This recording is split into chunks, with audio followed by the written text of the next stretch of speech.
is really become a community institution. And one of the fastest and most efficient ways to do that is to start community dialogues. And so over the past few months, one of the things that we've been trying to do are have TC presents on topics that we think are timely and relevant to our community. And what we've done is gone out and have solicited just awesome people who are authorities on those topics to share conversation with us. And I'm excited that we're doing that again today to talk about philanthropy and the changes that are going in philanthropy. With that, I just always want to thank you for joining us. Continue to support local. And I'd like to hand it over to Joanne Kelly, who is going to be your moderator for today's Zoom. Thank you. Thank you, Kwame, and welcome everyone. When I first met Kwame, I told him the story about how I thought I had lost my then 7-year-old in the aisles of books at Tattered cover, only to find her sitting on the floor in the kids section partway through a Harry Potter book. I felt better when he told me a lot of people have a story like that. So thanks, Kwame. I'll be interviewing 5 of the leaders in Colorado philanthropy who are working to make progress on issues of equity and racial justice. We're joined this evening by Adib Khan, Delta Dental of Colorado Foundation, which invests in addressing oral health inequities across the state. Gary Stoyer, Bonfustan Foundation, whose goal is achieving equity through support of arts organizations and nonprofit leaders. Javier Alberto Soto, the Denver Foundation, the state's largest community foundation, recently affirmed racial equity at the center of its work. Karen McNeil Miller, the Colorado Health Foundation, the state's largest private foundation, has put racial justice at the core of aspirations to achieve health equity for everyone living in the state. And Lindy Eichenbaum-Lent, Rose Community Foundation, which is working toward inclusive, engaged, and equitable communities throughout Greater Denver.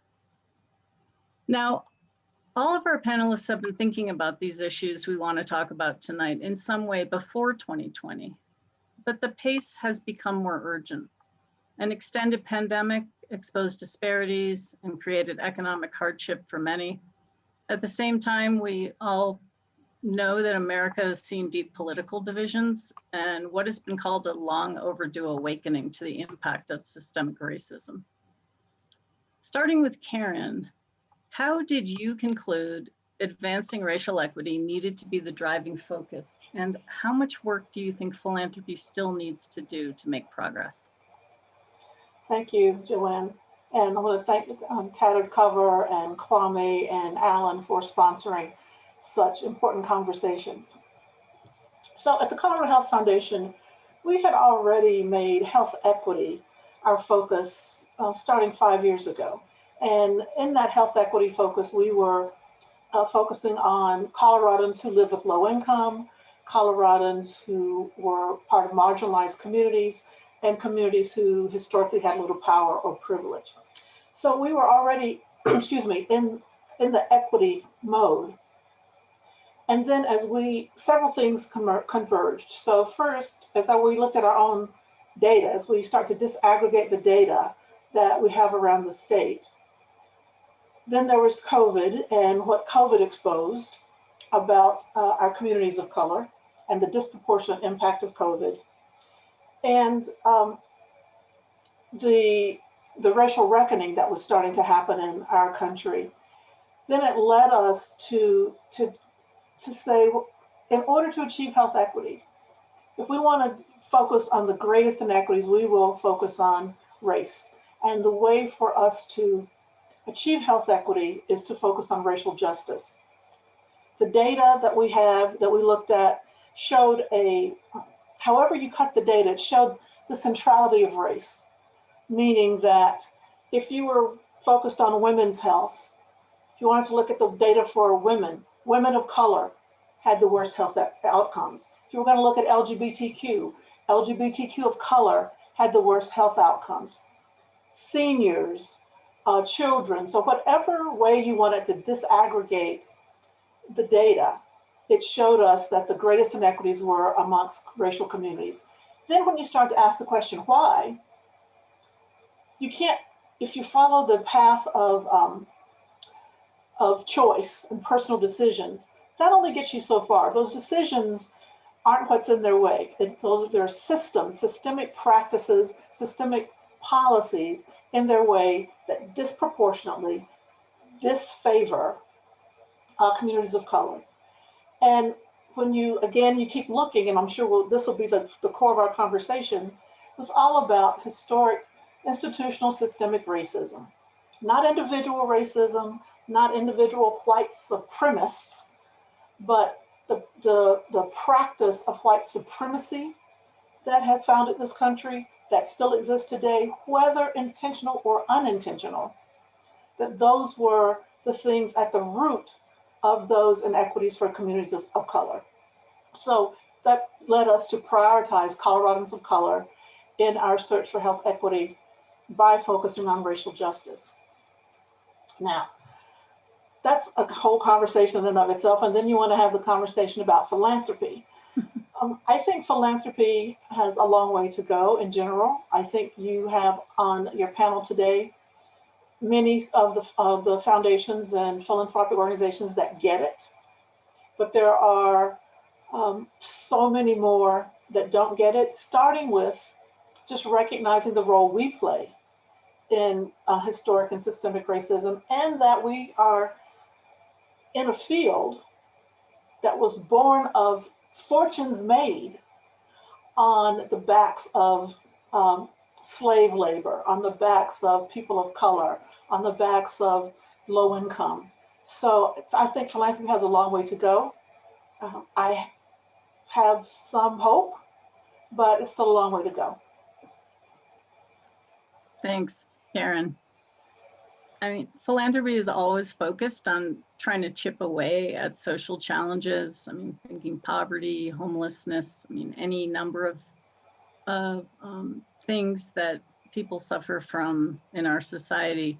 But Javier, how have you seen the field shifting to thinking about root causes of these issues? And how has this led you to focus on racial equity? I think the phrase chipping away is pretty key.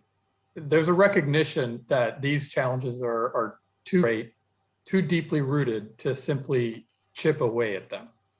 I think the recognition is, as you said, that we got to get at root causes. And for that, you need to go beyond chipping away. You need to deploy all your potential resources at your disposal and bring in the earth moving equipment, not just the things you use to chip away at a geological site.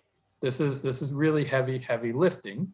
And hard for philanthropy and frankly for philanthropic boards to go all in on this kind of work. As Karen said much more eloquently than I could, COVID was really a defining moment, I think, where people saw just in such stark ways the disparate impacts throughout our society for vulnerable populations, particularly communities of color. And we certainly saw that immediately at the Denver Foundation and tried to lean in the way that we could in response to COVID. But that's just one example. And I think the point for a community foundation like ours that is spread throughout any number of different areas is to embed racial equity throughout all of the work. And that's exactly what our new strategic framework and our board has sort of created as a vision for the Denver Foundation, which by the way is built on a 20-year trajectory at the Denver Foundation, led and started by one of my predecessors, David Miller, who put the foundation on a diversity, equity, inclusion path over 20 years ago. So I think last summer, we saw that it needed to be something that was embedded throughout the organization if we were going to have, in fact, any hope at getting at those root causes.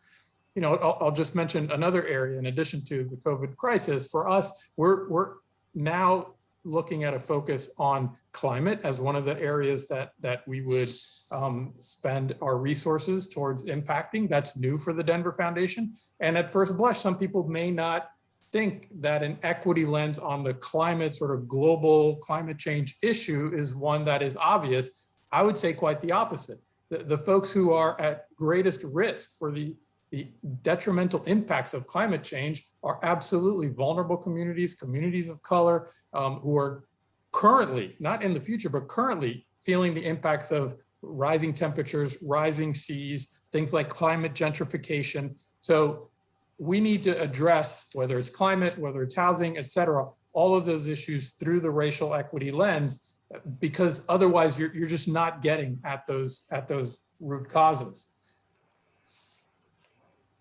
The other piece of sort of embedding throughout the organization is not just to think about it through the grant making lens. So for us, there's a new focus on policy work and advocacy to try to move policy in alignment with our goals from the grant making side.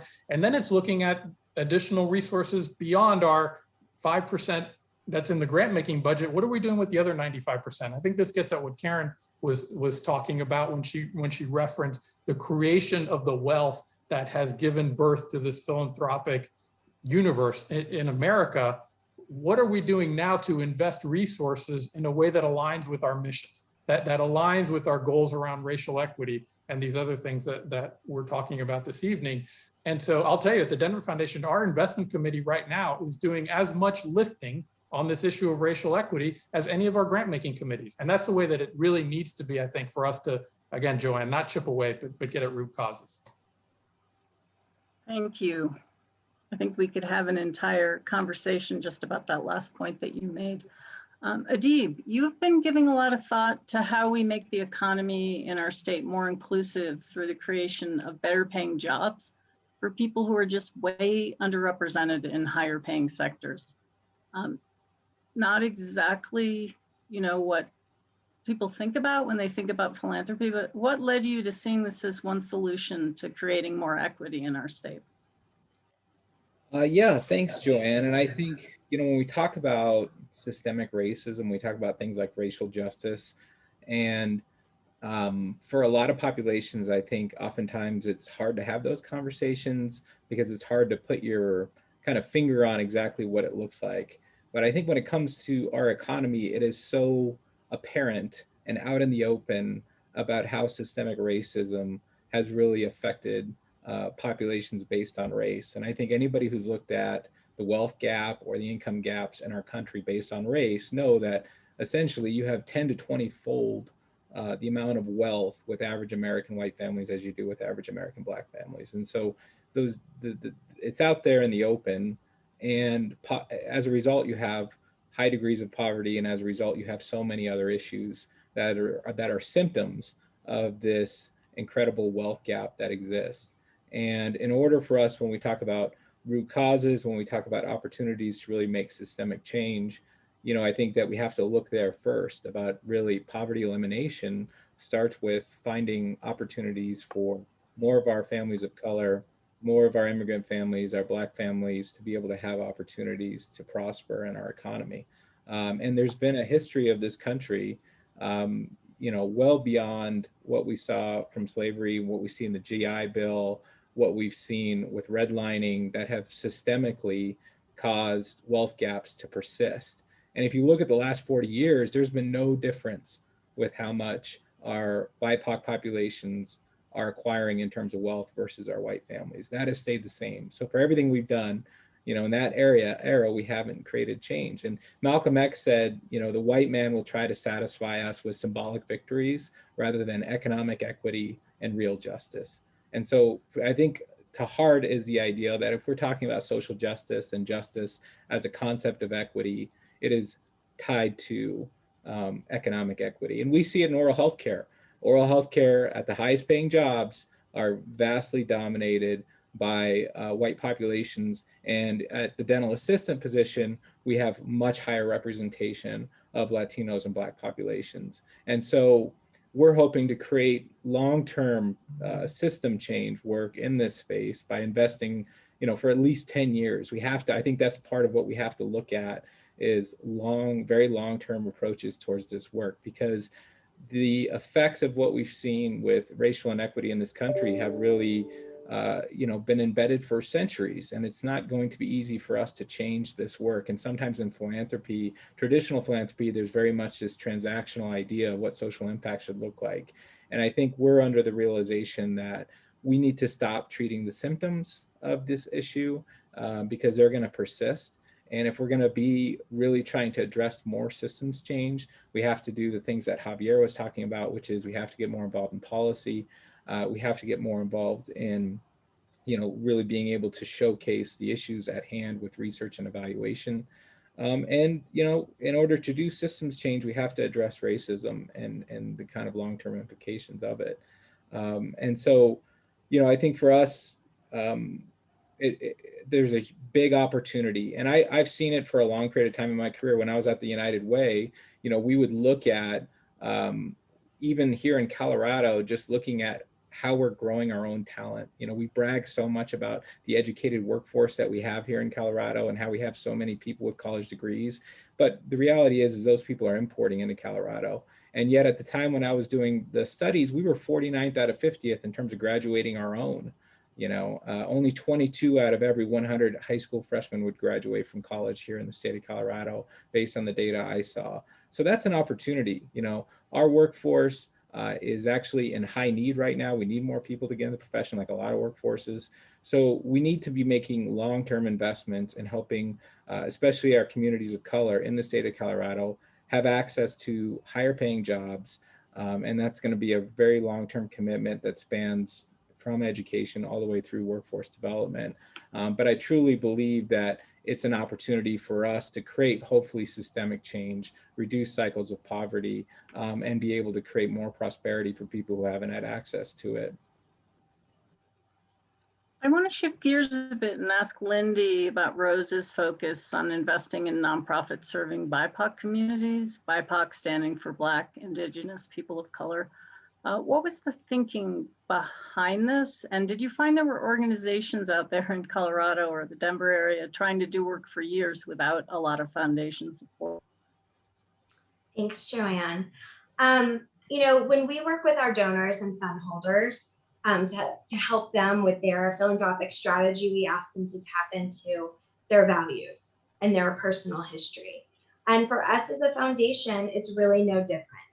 And our origin is 26 years ago with the sale of Rose Medical Center. Those assets created our foundation, and the Rose Medical Center story is really one of responding to racism and anti-Semitism, and focusing on inclusion and diversity at a time when those weren't really the vocabulary people were using. And so we're very proud of that origin. We're proud that Rose Medical Center was a place that the Jewish community built because Jewish doctors couldn't get hospital privileges in Denver. And we're very proud that the first Black doctor in Denver to receive hospital privileges was at Rose Medical Center. And so from the very origins, this focus on inclusion and diversity and equity is at the foundation of our DNA. And so, you fast forward through the years, and we've come at that in different ways, including for 11 years, we incubated the Latino Community Foundation of Colorado, which is now a thriving organization standing on its own. But that experience, I think, gave us a lot of insights into, the important reminder, philanthropy doesn't have all the answers, community does. And how do we empower communities to address the problems that they are proximate to, that they have expertise in? And so that's been one of many lessons on our journey of both community engagement and community empowerment. I think over the years, the vocabulary has changed, but the themes are there and the intentionality has absolutely increased. So much like Karen said earlier about the data and what you see when you disaggregate the data in health, you see that across all of the issue areas. You see it in housing. You see it, as Javier noted, in the environment. You see it in education. And the list goes on and on. And once our staff and our board looked at that data, you can't look away. And you have to center racial equity and racial justice in your work. And so for us, that meant dismantling silos that we'd had for a quarter century, education, health, older adults, all of which tried to serve and support communities of color, and really instead centering racial justice and racial equity, and how can those issues, health, education, economic opportunity, transportation, advance racial equity and racial justice. So we're really excited to see where this leads us, and a big priority along the way is engaging the actual communities that this is most relevant and most important for, because they have the expertise. So we are learning from them, we are learning with the community, and we want to leverage our resources for their benefit. Joanne, if I can Yes, add Karen. something to the second question you asked about, have we found organizations that have been doing this work without foundation support or philanthropic support? I certainly think it's true in general of philanthropy. It was certainly true of the Colorado Health Foundation as we examined our own practices, that we were consistently funding white-led organizations that served BIPOC communities, where we were not funding to the extent and level that we should have and should be, were BIPOC-led, BIPOC-serving organizations. Thank you for remembering that question was asked. And I think that prioritization is really key. We're partnering with Javier and the Denver Foundation and with Community First Foundation on the loan fund. And it really came about because during COVID, we saw BIPOC-led organizations not having the same level of success with getting the federal PPP loans. And that reflects a long history of systemic racism in terms of the banking and finance industry. And so we have been prioritizing how can we get these loans to BIPOC-led organizations. And I know we're all doing that with our grant making. And that in and of itself, I think is a shift for philanthropy. And it will be interesting to see where it takes all of us. Right. Gary, in your time at the foundation at Bonfiston, you've led a shift to narrow its focus to invest more deeply in the arts. And then more recently, it's become even more targeted to include equity in the arts. Connect the dots for us. Sure.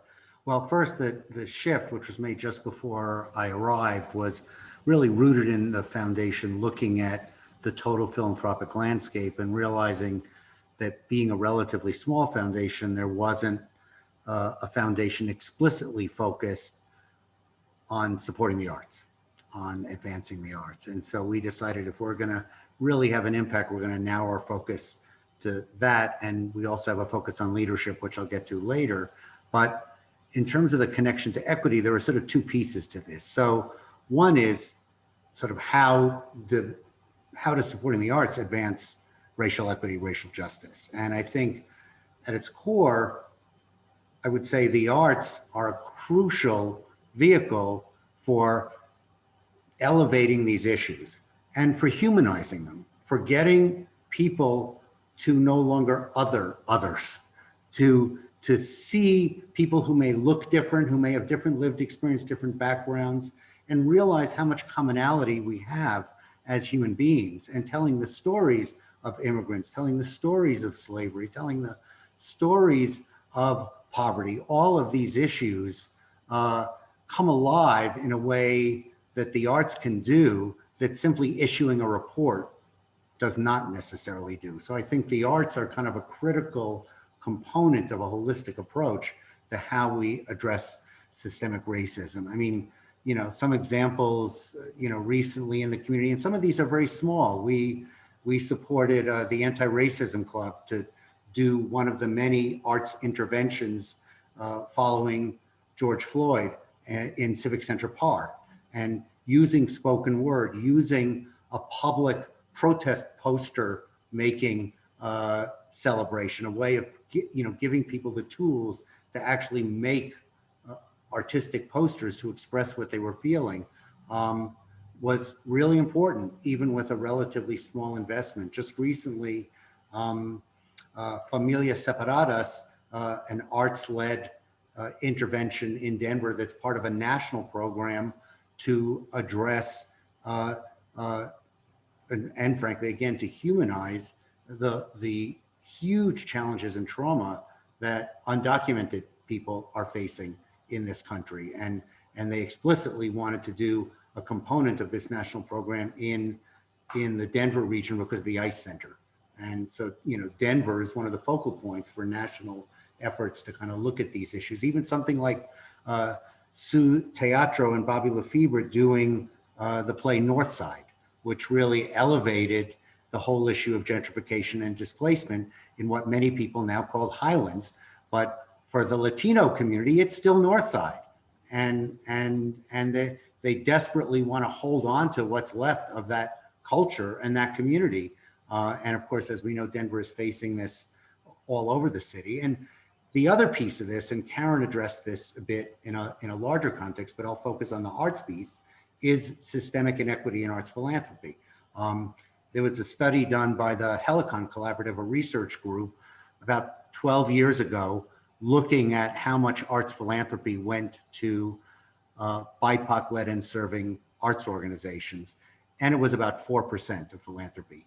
They redid the study 10 years later, which is now about 2 years ago, and they found that that percentage had actually dropped a bit, even though when they asked questions about, do you have an equity policy? Do you, have you diversified your board? There were all these kind of rhetoric examples that were frankly performative, because when you looked at the dollars hadn't shifted. And not only had they not gotten better, they'd gotten a little bit worse. And it was because of exactly the issue that Karen referenced, in that funders had addressed equity by funding white-led organizations to address diversity, to bring in more people of color into their audiences, hire more artists of color, but they hadn't directed those funds to BIPOC-led organizations. And, for our own direct work, when I came to the foundation and we looked at the numbers, 2% of our dollars were going to BIPOC-led and serving cultural organizations. That's been rising steadily since. It's now up to about 25%, which is, a huge increase in terms of dollars. Still not where we'd like to be, but getting there. And the disparity is really rooted in the fact that foundations were almost universally founded by white wealthy people whose wealth came from various types of extractive practices, either directly or indirectly. And they, within their arts philanthropy, tended to invest their philanthropy in the organizations and art forms that were part of their culture and their lived experience and their background. So the vast majority of the philanthropy went to, classical music and large art museums and the like. And so those philanthropy organizations that care about the arts have to change how we approach our philanthropy within the arts. And, since in many cases it's a zero-sum game, unless we address the other part of the question, that was the point that was raised about using our assets wisely. Because one question is, in private foundations, do we really need to be perpetual foundations? And it's not just about investing those assets differently in the way that they don't do harm, but do good, but also looking at, do we overspend? And do we put more money? So it's not a zero-sum game. And we can continue to invest in trying to support those traditional Eurocentric organizations that I think still have something to give, and something to give to all communities, including people of color. But at the same time, we must invest in the BIPOC-led and serving organizations that are on the ground doing the work within their communities, know the people in their communities, and may not always meet our traditional standards that are rooted in white privilege and white supremacy in terms of what a quality organization is. And we have to totally change that structure in arts philanthropy. Thanks, Gary. I'm going to shift us to a more rapid fire question for all of you to answer. According to Ibram X. Kendi, prolific author on some of these topics we're talking about, to know the past is to know the present, and to know the present is to know yourself. And I'm wondering if each of you can share perhaps a book or two that's moved you and helped deepen your own understanding of the history of racism and inequity. What's on your bedside table or your bookshelf, because you hopefully already read it. I'm going to go to Karen first. Start with you. Oh, there's so many, but I'll pick a few that I think that I know are really popular as well. Ibram Kendi's first book, before How to Be an Anti-Racist, was called Stamped from the Beginning. It's a deep read. It's about 700 pages. It goes through the history of racism from like the beginning of time and how structural racism has existed in every culture and every corner of the world. Also, Isabel Wilkerson's Warmth of Other Suns, which is about the Great Migration from the South of Blacks from the South to the North, and kind of the lessons from that. And then certainly White Fragility by Robin DiAngelo, I think, is the author, was eye-opening and was a read that I had that would make me at times go, oh, so that's what that was. Okay. Thanks, Adib. Yeah, I'll just piggyback on Isabel Wilkerson. I saw on the attendee list, Bill Fulton's on there, and we did a book club about a couple months ago, and we all read Caste by Isabel Wilkerson. And I think just as a way to reframe kind of our understanding of race in this country and its history, I think viewing it from the caste perspective that she offers in comparison with other caste system, I think provides great perspective. The other one I would say, for me, another book I read recently was The Journey of Crazy Horse, and it talks a lot about not only the biography of what we know of Crazy Horse, but also just the situation that the Lakota people found themselves in when U.S. really pushed Western expansion. And I just think that there are so many stories of the treatment of Native Americans in our country that go untold. I think it's for somebody from Wyoming, I think it's a topic that helps us just shed light on the plight that's been faced by so many. Javier. I'm going to double down on Caste. Adib, that's actually the Denver Foundation's current book club selection. And we're taking it in parts and having conversation around each part. But absolutely, it's super profound and important reading. I'll list an article, Ta-Nehisi Coates' article on the case for reparations in the Atlantic, probably 7 years ago, maybe. Really powerful and just speaks to how pervasive throughout our entire economic structure the impact of slavery has been. And then one that I'm currently reading, Joanne, so I'm violating your rule a little bit, is called The Year of Dangerous Days.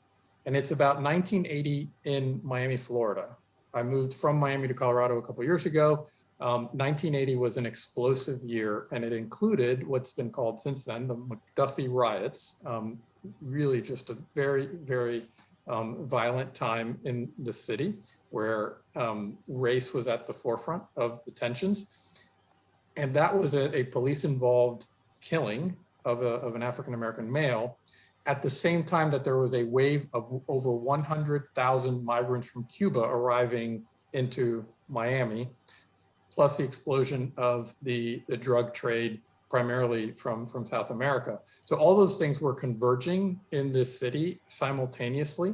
And to see how they all collided, not so successfully at the time, but more importantly, how the city was able to sort of learn lessons and recover from that, I think is important as we see sort of these tensions throughout communities, throughout America, in our communities today.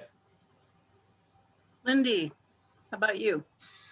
I'd start with The Color of Law by Richard Rothstein, and Philanthropy Colorado brought him to Denver several years ago or a few years ago to speak to us about his book. And it's really an exploration of how government segregated America through policy. And for people who are struggling to understand racism versus structural racism or systemic racism, or why having a Black president or Black mayor doesn't wave a magic wand and solve all of these issues. You really have to understand how deeply embedded this is and the role that government played. And so for those of us doing systems work, I think it's really an important read. Another one is Just Mercy by Brian Stevenson. I felt it was a view of the justice system that I had not had previously, and really opened my eyes to some learning and changed the way I view some matters around justice reform and the role that racial inequity has played in our justice system. It's obviously a great movie as well as book. And then I would just close with locally, Helen Thorpe published Just Like Us in 2009. And it is a local author and a story of local women and the barriers and inequities created by our immigration system. And while a lot has changed in the system since the book was read, I think it's a beautiful merger of policy and how it actually impacts families and children in our communities. So I would recommend it as well. Thanks, Gary. Yeah, I mean, I could mention so many, like we're saying, we've got big stacks, and so some of this will be repetitive. But I'm going to do something a little different, because I'm going to mention first a couple of books that I read as a teenager in my early years that were influential at that time. Man-Child in the Promised Land and Black Like Me, two kind of early books addressing racism issues. More recently, even though Ta-Nehisi Coates has been mentioned, Between the World and Me hasn't been mentioned. And I found that a really powerful read because it was so personal and tied to his lived experience and his life. And Caste as well.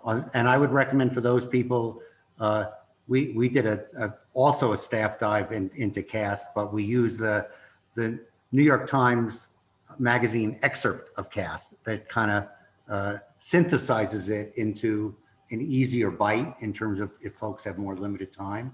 And then Barbara Love's writing about liberatory consciousness.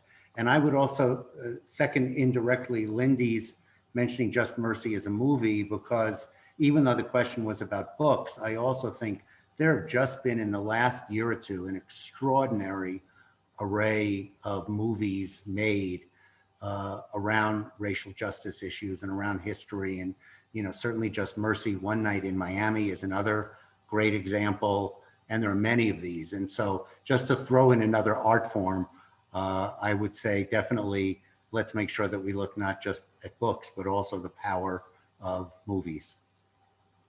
Yes, that's absolutely right. Sometimes that is easier to tackle in 3 hours, 2 hours or so.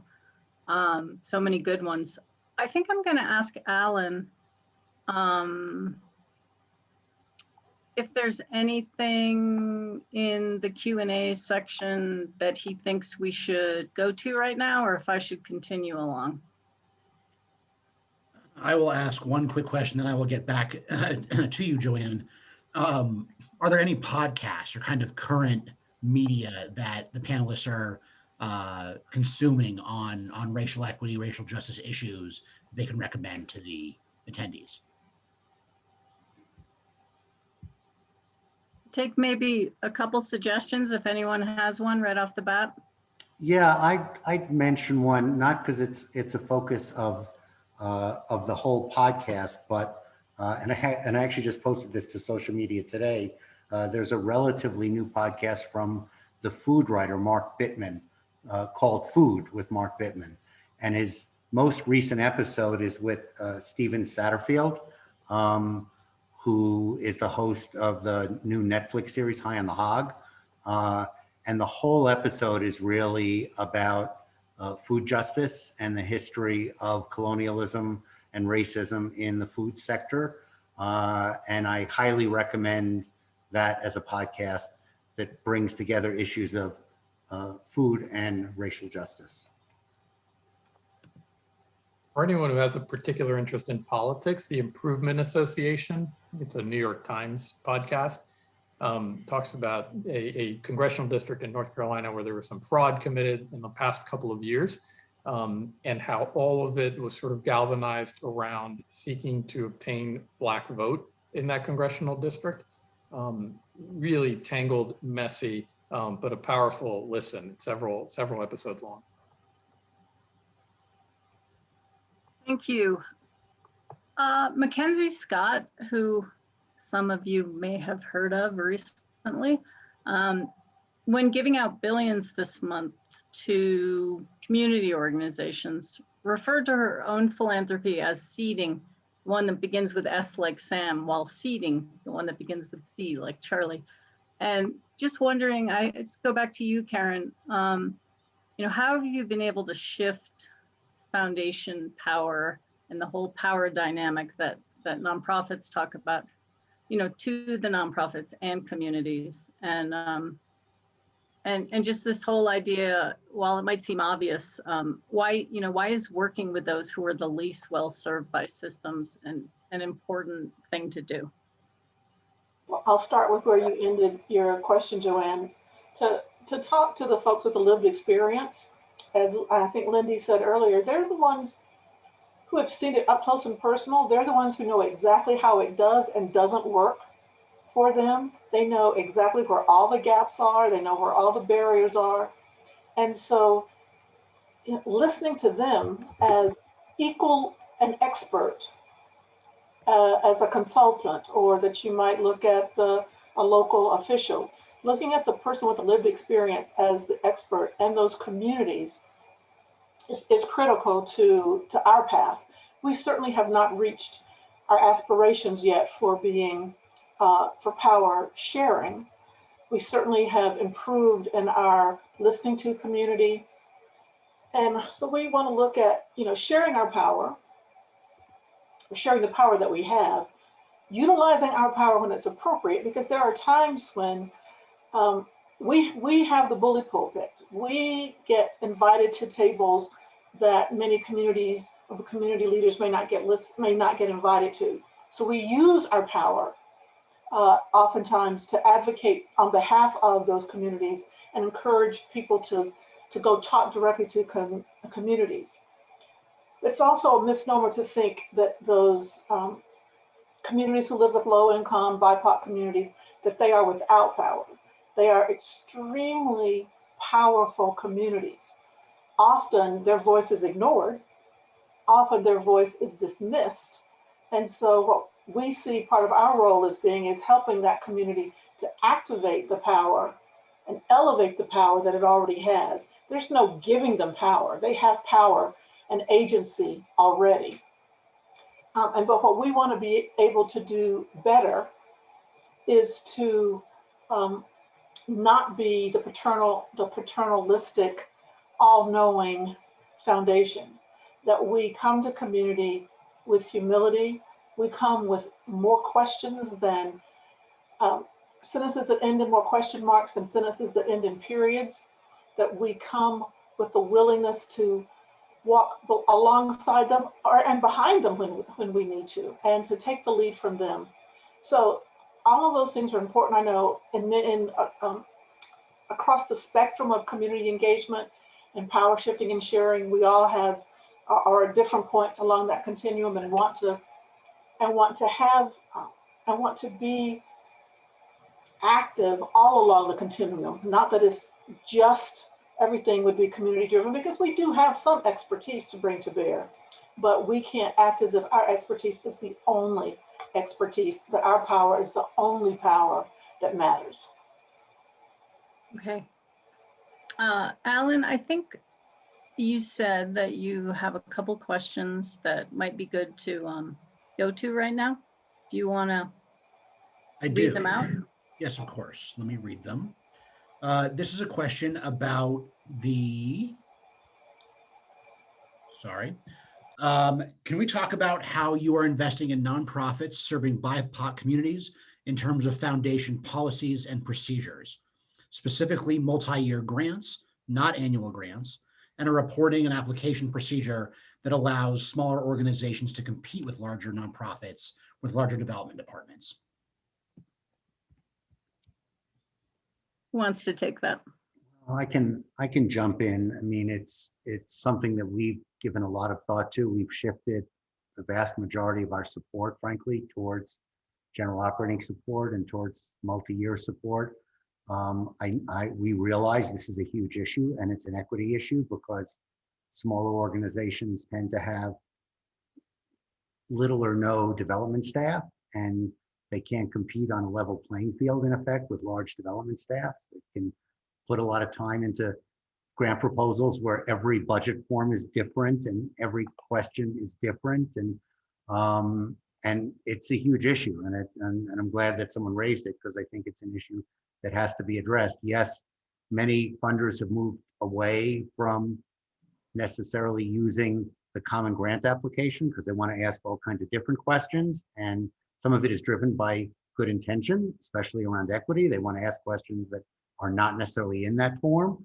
And so I think definitely there's room for the philanthropic sector to come together and perhaps develop a new form that is more reflective of our times. And Jamie Duffy from Youth on Record wrote an open letter to the philanthropic community a few months ago, basically calling on the sector to reduce red tape, to do more multi-year support, more general operating support.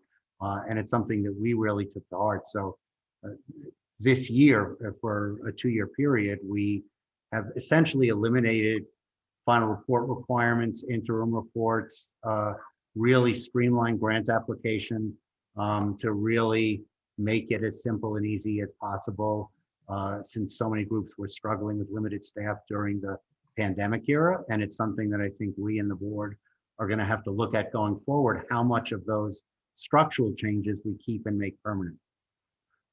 Because to some extent, streamlining the process works against issues like asking tougher questions around equity. If you want to ask those questions and learn about staff diversity, board diversity, people being served, are you achieving the goals that you set out? That means asking more questions, not less. So we realize there's actually a tension between wanting to be as simple and streamlined as possible, but also wanting to gather data and frankly drive change by letting organizations know funders are watching, we are watching, and we want to see progress on these issues. Javier, I think you also wanted to jump in on this or have thoughts on this issue. Just to build on what Gary just said, I remember at the beginning of the COVID crisis, a lot of us talking about, once we're out of this, let's not just revert back to where we were. Let's not go back to normal. And this is one of those areas where, yeah, I think the philanthropic community really responded in an important way, in an effective way, frankly, by throwing out the playbook. And throughout philanthropy, doing more things like general operating support, which is something that we've been doing at the Denver Foundation. I think there ought to be a commitment from the philanthropic community not to just go back to the way that we used to do things. And if things like general operations support made sense in a crisis, well, I can make the argument that we're still in a crisis and we're going to continue to be in any number of crises for the foreseeable future. So things like general operating support, things like multi-year funding, it's something that we're certainly looking at as well at the Denver Foundation. Karen, I want to go back to Karen's point about humility. And I think this really is embedded in this issue. At the Denver Foundation, the way we talk about it is we want to become a learning organization, not a knowing organization. And to do that, we really need to be grounded in community and listening to community to be effective on that journey. I also want to talk about the BIPOC-led organization support, which is also part of our strategic framework direction. At the Denver Foundation, we've been investing in BIPOC leaders for a number of years now through the EDs of Color Institute, Executive Directors of Color Institute. And I think that's another area where philanthropy needs to step up and invest in the development, the education, the promotion of executive directors of color and a whole bench and a pipeline of leaders of color in our communities that can lead these nonprofit organizations and compete effectively for grants and drive true and meaningful change in our community. Alan, do we have another question that you wanted to pose to everyone? We do. This question is relating back to the concept of wealth-inspired philanthropy. The question is, how do you view the role of basic income as a way to improve equity in philanthropy?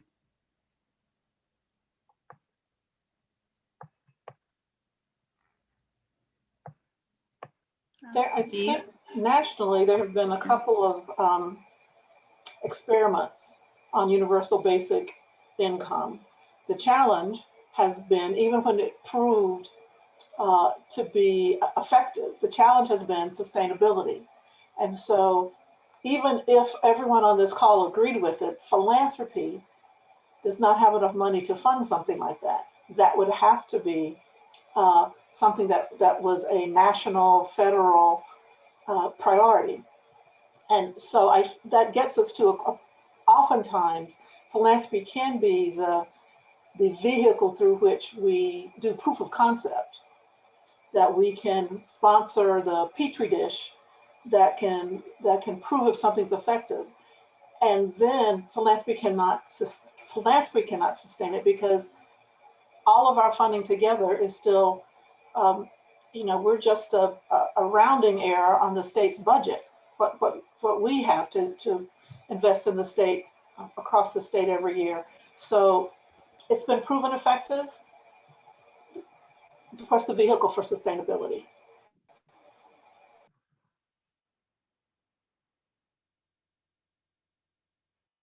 Thank you. I'm wondering if anyone else has any last thoughts on that question. Okay. I think what I'm going to do is maybe. I would just say, I think we could do a whole session on that, because I think we are at an inflection point from a sociological standpoint, with the federal government now basically reversing the 1996 welfare reform policy and philosophy around cash assistance. We saw that during COVID. We've seen it now, getting into the post-COVID phase. And if that sticks and that continues, I think there's an important conversation for philanthropy, number one, whether and how to support that direction, and then what it means to our work. If the federal government is now back in the business of truly creating and supporting a safety net for society in a way that hasn't been the case for 25 years. And I would actually also add, since our focus is in the arts, there have been some interesting recent kind of experiments as well, specifically in the arts, in both New York City and San Francisco, where they're providing essentially basic income cash grants to an array of individual artists to support their work and their livelihoods. Thanks, Gary.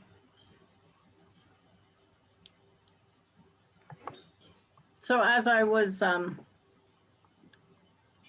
thinking about this and how to close us out, I'm reminded of Martin Luther King Jr. saying that philanthropy is commendable, but it must not cause the philanthropist to overlook the circumstances of economic injustice, which makes philanthropy necessary. I think that's, sort of at the heart of a lot of what we've been talking about tonight. But in closing, I'm going to ask each of you to leave us with your final thoughts related to tonight's conversation. And I think I'll give a minute to each of you. Start with Javier.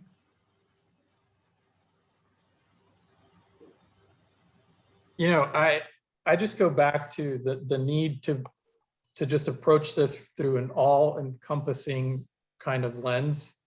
I go back to what we talked about at the beginning. What are we doing in the manner that we're investing our considerable endowments? How are we investing those dollars?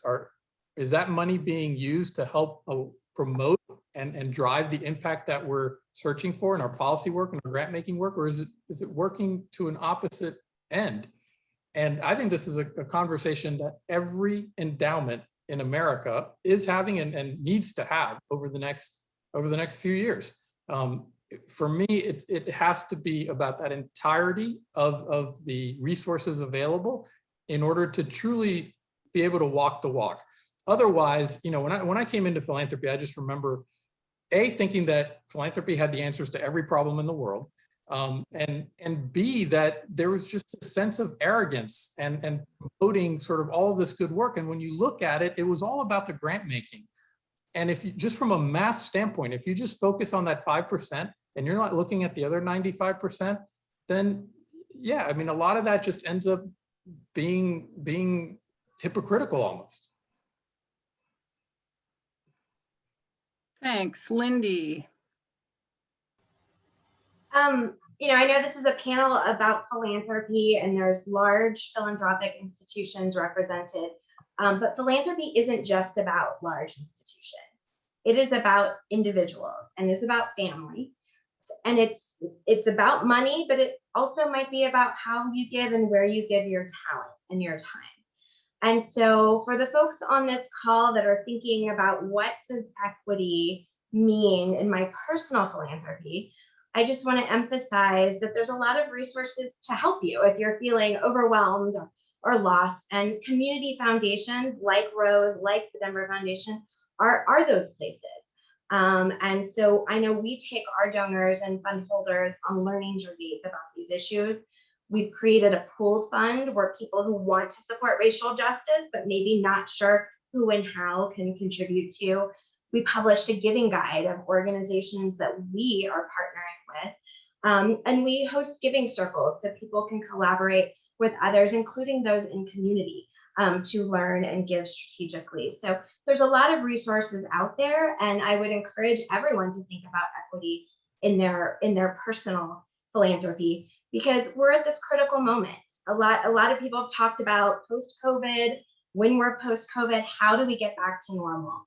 And I don't think we want to get back to normal, because normal, the old normal, wasn't serving everyone well, whether you talk about within philanthropic systems or other systems. And so the question for all of us, in whatever sector we're in, is how do we build a new normal, a better normal that is more equitable for everyone? And I think one of the crucial ingredients is empathy. And proximity creates empathy. And I'm fortunate, all of us are fortunate to have jobs where we do get a lot of proximity to the people who are leading these changes. But if you don't have that opportunity, this is going to seem like a shameless plug for Tattered Cover, but books are a gateway into proximity and empathy and understanding that can drive your own journey in equitable philanthropy, or whatever other ways you're putting equity into your life. So I just want to thank Tattered Cover for creating this dialogue and opportunity for all of us. Yeah, thanks, Lindy, for reminding us that really everyone is a philanthropist in some way, shape, or form. As we call on the rest of our panelists, I want to just throw in the question of whether you think all of this is going to stick in our field or whether this will be another passing phase. Gary. Sure. Well, I'll add my thanks to Joanne and Philanthropy Colorado, especially as board chair for now of Philanthropy Colorado. I would be remiss if I didn't do that, in addition to thanking Tattered Cover. I mean, I'm going to answer the question by speaking as a white philanthropy leader, because I think we need to own the need to make real change in the sector. I can't tell you how many times I've been in space with BIPOC philanthropy leaders who are tired of being in rooms where they feel like they're always the person that has to raise their hand and say, excuse me, can we talk about race? And kind of elevate the issue. At the same time, I think we, and again, I'm speaking for myself as a white philanthropy leader, need to also know when it's time to step back and it's time to let our BIPOC leaders lead from their own lived experience. And I think that can be a delicate, challenging balancing act. And I think it gets to the phrase that's become almost a truism in doing this work, but the idea of getting comfortable with being uncomfortable. And the fact that to do this work authentically requires sometimes, especially I think as a white leader, putting yourself in uncomfortable places. The desire to avoid conflict is sort of very much comes from white culture, and we have to learn to sometimes embrace conflict, to embrace things that are difficult or challenging, and not to be defensive, and to listen with humility and grace and learn and grow. And we need to learn not to be paralyzed by the fear of doing the wrong thing or saying the wrong thing, because that often becomes a major barrier to making change. And we're in a time where people are justifiably impatient and fed up with change not happening, with there being lots of platitudes and lots of talk, but real change not happening. And real change, when it happens, requires taking that leap and doing things. And it may not always be perfect, but if things don't work, you learn from it, you make missteps, and you move on. But you keep doing the work and you keep making change, because we've talked about systemic racism. These systems were not put in place overnight. They've been honed over centuries, and they're not going to be dismantled overnight. And so we just have to be committed to doing the work for the long term. Adib. Yeah, I would just build on the sentiment that Gary kind of spoke to at the end, which I feel like that we're living in this age of kind of, we have to act now and we have to respond. I think one of the things I've seen too, obviously, both on representing kind of the corporate side, but also on the philanthropic side, is like there's been this kind of pressure for us to be kind of putting out statements on a regular basis as we see kind of social issues come to a national attention. And I feel like that can be distracting for us, because the reality is that this work is going to take decades. And I think that the more we can, as philanthropy, focus on the long-term mechanisms for addressing these issues, the better off we're going to be from a systems change standpoint. So I think it's kind of an opportunity for us to kind of understand that it's going to be a long haul, and that's an opportunity to try and do things the right way versus trying to be reactive. At the same time, I think one of the benefits that has happened from COVID is there's been a sense of urgency that's been instilled within us, and the ability to act within a sense of urgency. I think a lot of us were able to make really big changes really quickly in ways that maybe we thought before we couldn't do because of our boards or because of other pressures that just wouldn't allow us to do that, or we didn't follow the right process. And I think we should keep that sense of urgency. And I think for me, as just somebody who grew up feeling like an outsider, in rural Wyoming, it's been kind of a kick in the butt to say, you kind of have to act with more urgency and speak up more, and that's a responsibility. And so I encourage, many folks to take advantage of the renewed focus we have on these issues around racial inequities, because they have never really gone away, and we do have an opportunity ahead of us. And so it means that we just kind of have to act with a sense of urgency for a very long period of time, and hopefully that'll be something that can allow us to make some big change from whatever we can do from a philanthropic perspective. And I'm relatively new to this world, so I feel like in some of these things I can't really speak articulately, because I haven't been a leader of a foundation for very long, even though I've been in the sector for a while. And so I'm really grateful to just continue to learn from the other panelists on here who are paving the way. And I've learned so much already in my time. The Denver Foundation did a great community listening campaign that had so much quality information about guiding their work. That was really valuable. I'm learning so much about how Bonfi Stanton is addressing the creative industry and specifically focusing on diversity in that field. We're working with the Colorado Health Foundation on a number of things. The Rose assets that they've created for philanthropists are extremely valuable. So continuing to learn from each other is also going to be very important, in humbling ourselves on how big this issue is. Karen, your final thoughts, not your final thoughts, but your thoughts tonight to close us out. Well, I vacillate between being optimistic and pessimistic. When I'm optimistic, I think, so many foundations these days have put equity into their mission statement, equity, racial justice into their strategic plan. And so when I'm optimistic, I think, yes, there's some people now, in the fight. And when I'm pessimistic, it's, do they even know what they're doing? Do they even have a clue what they're talking about? Is this lip service? Is it passing fancy? When I'm optimistic, when I have conversations like this and see more and more conversations like this, I get optimistic about the future. But then when I'm pessimistic, I think, for every one of these conversations, there's someone trying to shut down any conversation about race or racism. And we're taking maybe one step forward and 2 or 3 steps back. When I'm optimistic, I think of the revelations that happened with COVID and Mr. Floyd's murder. And it's like, okay, people are waking up to what's going on. But when I'm pessimistic, I'm like, what took you so long? Why did it take this? Why did it take this to get, a kind of reaction out of you? And when I'm optimistic, as I see more and more, white folks moving from just being a white actor in the scene to an ally to being an accomplice, that gives me hope, and I'm optimistic about that. And when I'm pessimistic, it's the people that still expect the BIPOC community to solve racism. It's not ours to solve. We didn't create it. It's not ours to solve. It's actually for white folks to solve, and we should be their allies and their accomplices in that effort, as opposed to the other way around. So I vacillate back and forth.